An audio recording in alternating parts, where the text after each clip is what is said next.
നമ്മുടെ സംസ്ഥാനത്തെ ആരോഗ്യ മേഖല തകർന്നതുപോലെ തന്നെ ഉന്നത വിദ്യാഭ്യാസ മേഖലയും തകരുകയാണ്. നിസാരമായ പ്രശ്നത്തിൻ്റെ പുറത്ത് ഞാൻ വീണ്ടും അടിവരയിട്ട് പറയുന്നു, 10 മിനിറ്റ് കൊണ്ട് പരിഹരിക്കാവുന്ന നിസാരമായ ഒരു പ്രശ്നത്തിൻ്റെ പുറത്ത് തുടങ്ങിയ സംഘർഷം ഇന്ന് കേരളത്തിലെ സർവകലാശാലകളെയും വിദ്യാർത്ഥികളെയും തടവിലാക്കിയിരിക്കുകയാണ്. രാജ്ഭവനും സർക്കാരും തമ്മിലുള്ള തർക്കം എന്തിനാണ് സർവകലാശാലകളിലേക്ക് വായിപ്പിക്കുന്നത്? അപ്പോൾ സർവകലാശാലയിൽ ഒരു ഫയൽ പോലും നീങ്ങുന്നില്ല. സർവകലാശാലയിലെ ഫയൽ രജിസ്ട്രാർക്ക് അയക്കണോ? ഏത് രജിസ്ട്രാർക്ക് അയക്കണം? പുതിയ വൈസ് ചാൻസലർ വെച്ച രജിസ്ട്രാർക്ക് അയക്കണോ, അല്ലെ സസ്പെൻഡ് ചെയ്ത രജിസ്ട്രാർക്ക് അയക്കണോ എന്ന് കേരള യൂണിവേഴ്സിറ്റിയിൽ ആർക്കും അറിയില്ല.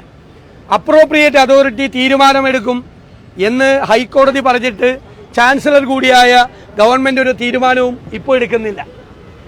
ഈ വൈസ് ചാൻസലർ രാജ്ഭവന്റെ ആളാണ് എന്ന് പറഞ്ഞ് വൈസ് ചാൻസലർക്കെതിരായി സമരം നടത്തുകയാണ്. ഈ വൈസ് ചാൻസലർ ഹെൽത്ത് യൂണിവേഴ്സിറ്റിയുടെ വൈസ് ചാൻസലർ ആക്കിയത് ആരാണ്? പിണറായി ഗവൺമെൻറ് തന്നെയാണ് ആക്കിയത്. അദ്ദേഹത്തിന് അഡീഷണൽ ചാർജാണ് രാജ്ഭവൻ കൊടുത്തത്.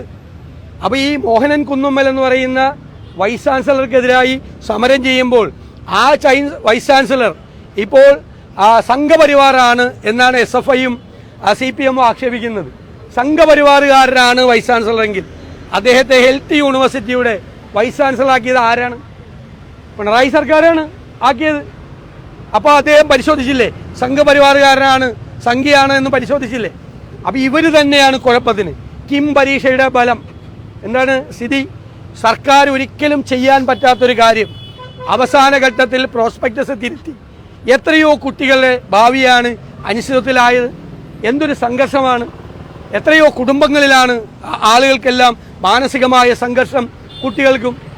എന്നിട്ട് ഇപ്പോഴും ന്യായീകരിക്കുകയാണ് ഉന്നത വിദ്യാഭ്യാസ വകുപ്പ് മന്ത്രി. ഒരു റിപ്പോർട്ടും ഇല്ല. ഇങ്ങനെ ഈ പ്രോസ്പെക്ടസിൽ ഭേദഗതി വരുത്തരുത് എന്നാണ് അന്വേഷണ റിപ്പോർട്ട് കൊടുത്തിരുന്നത്. എന്നിട്ട് ആർക്ക് വേണ്ടിയിട്ടാണ് ഭേദഗതി വരുത്തിയത്? ഭേദഗതി വരുത്തി ആ കിം പരീക്ഷാ ഫലത്തെ മുഴുവൻ അട്ടിമറിച്ച് ഉന്നത വിദ്യാഭ്യാസ രംഗത്തെ കൂടി ഇവർ കുളമാക്കി മാറ്റി. കേരളത്തിലെ നമ്മൾ അഭിമാനത്തോടു കൂടി ഉയർത്തിപ്പിടിച്ചിരുന്ന ആരോഗ്യ വിദ്യാഭ്യാസ മേഖലകളെയാണ് ഇവർ തകർത്തിരിക്കുന്നത്.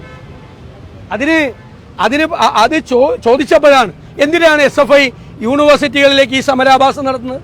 നിങ്ങൾ രാജ്ഭവനെതിരെയും ഗവർണർക്കെതിരെയാണെങ്കിൽ രാജ്ഭവനിൽ പോയി സമരം നടത്ത്. യൂണിവേഴ്സിറ്റിയിൽ ജോലിയെടുക്കുന്ന അധ്യാപകരെ എന്തിനാണ് നിങ്ങൾ തല്ലിയത്? ക്രിമിനലുകൾ എന്തിനാണ് അവിടെ സർട്ടിഫിക്കറ്റ് വാങ്ങിക്കാൻ വന്ന പിള്ളേരെ തല്ലിയത്? എന്തിനാണ്? ഗവർണർക്കെതിരായിട്ടുള്ള സമരമാണെങ്കിൽ വിദ്യാർത്ഥികളെയും ജീവനക്കാരെയും മർദ്ദിക്കുന്നത് ആർക്ക് വേണ്ടിയിട്ടാണ്? അവ എന്ത് സമരമാണ്?